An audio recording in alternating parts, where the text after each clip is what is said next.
Trabalhando com a Lei. Tradução e resumo do livro Working with the Law, de Raymond Holliwell, de 1964. Lei do Perdão. Perdoai e você será perdoado.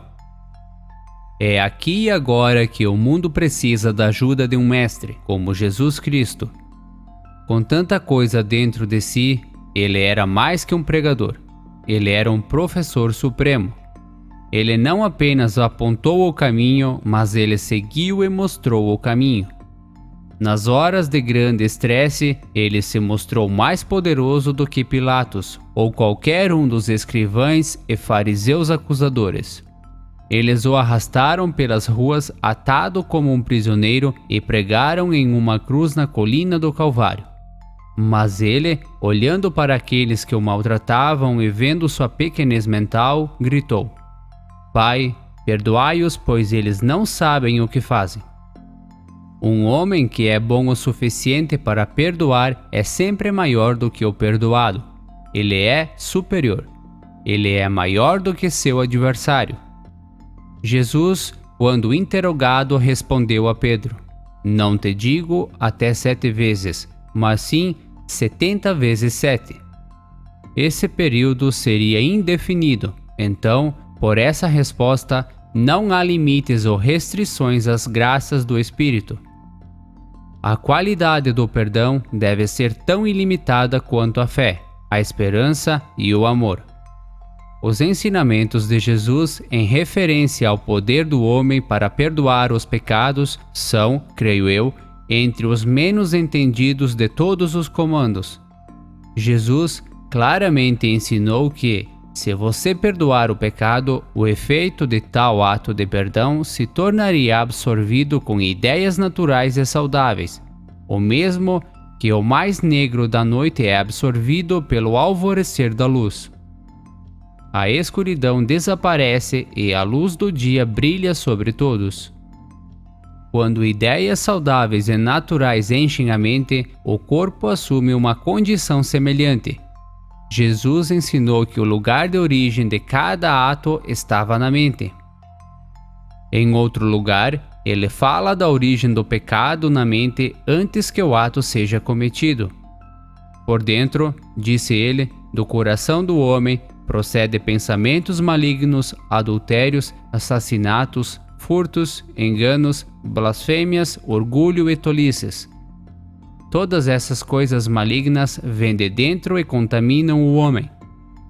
Os cientistas aceitam a verdade que o corpo do homem é movido pela mente e que todo seu funcionamento é governado por um pensamento dominante, seja esse pensamento consciente ou inconsciente. Aqueles que estudam os processos mentais descobrem que todas as condições do corpo são criadas ou causadas pela mente. Sabe-se que a criação em todas e quaisquer formas é regida e sujeita a uma lei. Por isso, quando um mau uso invade ou viola uma lei, esse erro é chamado pecado. Um pecado é um erro, um mal-entendido e um erro de julgamento. A correção é o único método de ajuste ou de apaziguamento da lei. Assim, o arrependimento e o perdão são os únicos meios disponíveis para alterar e corrigir um erro. Eles são o único meio de libertar o homem de sofrer as dolorosas consequências de um erro. Eles são os únicos meios que o capacitarão a chegar a um acordo ou em harmonia com a lei. O perdão significa que devemos abandonar e esquecer um pensamento, uma pessoa ou condição que provocou o pecado. O perdão é o primeiro requisito que permite o homem estar em harmonia com a lei de seu ser. Como as ervas daninhas em seu jardim, elas podem ser cortadas por um tempo, mas como não foram retiradas da raiz, elas brotarão de novo. As ervas daninhas devem ser retiradas completamente para serem destruídas e removidas permanentemente. A maioria dos casos de transtorno mental de um tipo funcional é devido a uma sensação de culpa. há alguns pensamentos abrigados e congestionados que precisam de perdão. Normalmente, uma mente doente teme a liberá-los ou perdoá-los. Professor Gates, do Laboratório de Psicologia de Washington, D.C., obteve os seguintes resultados. De todas as más emoções, a reação da culpa foi a pior. A emoção ruim mostrou uma forte reação ácida. Esse ácido queimará e, se for permitido continuar a queimar, será doloroso e destruirá o próprio tecido da sua carne. Jesus falou tão frequentemente de perdoar o pecado. Ele conhecia a lei do perdão e sabia o quão vital e importante isso representava na vida de cada homem.